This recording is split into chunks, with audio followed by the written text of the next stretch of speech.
So, Aaron Prosper, you, I think, were one of the first in your generation to be schooled entirely in a Mi'kmaq-run school system that honored, recognized, invested in Mi'kmaq language and culture development. What was can you recall your initial impressions and how it changed you as a person? So I think where to start first is the impressions of my parents. In 1996, Mi'kmaq Ganamad Nui was created. It was a treaty between the federal government, the provincial government, and the Mi'kmaq Nation of Nova Scotia. And prior to that, all the funding for Mi'kmaq schooling was given to the province. And that funding would then be kind of trickled down, and the Mi'kmaq schools would not get that full funding that was given to the province. And, you know, those, when you see in the media, education was underfunded 30%, that was true in Mi'kmaq schools. And what this did was it took, it allowed Mi'kmaq to take control of their schooling, and the first thing was to instill pride in Mi'kmaq students of who they were. Because what we had before and what I hear from my elders or even my parents is when they went to school, it was, you're not as good as the other students because you are Mi'kmaq. So by taking control, it started to change this way of thought. And in my first year of kindergarten was actually the very first year of the Mi'kmaq immersion program in my school in Eskazoni. Now, I didn't go through the immersion program because there was still that stigma within my parents that if I taught my child Mi'kmaq or put them through Mi'kmaq immersion, that they would not be successful come university, come high school.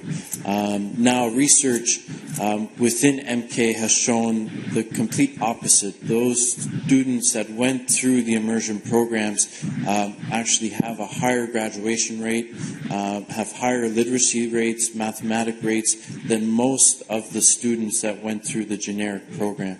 And I think where that starts is the culture as a foundation. Dr. Jean presented the First Nations Mental Wellness Continuum. That is brought forward by the Thunderbird Partnership Foundation and Carol Hopkins down in London, Ontario, and I'm very fortunate to work with Carol in a number of research projects. But that actual continuum, if you look at it, if you look it up, there's a model, and the model in the very background has culture. Culture as the foundation within everything you do. And when I moved to Halifax and went into Dalhousie, it was kind of a culture shock in that I didn't see this outside of my community. Often I do workshops and people might introduce themselves as, you know, I'm so-and-so of settler descent. And I say, well, what does that mean? Who are you? What is your culture? Who are that to me? And I can tell you I'm Mi'kmaq. This is where I come from. I speak my language. I'm fluent. I know all my cultures, traditions.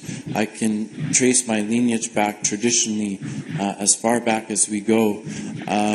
Who are you? What is your culture? And I think that is what is created in my school. And now we actually have a school which is known as ESK. I won't translate it in Mi'kmaq, but ESK, short for Eskazoni, is a full Mi'kmaq immersion school from kindergarten to grade 3.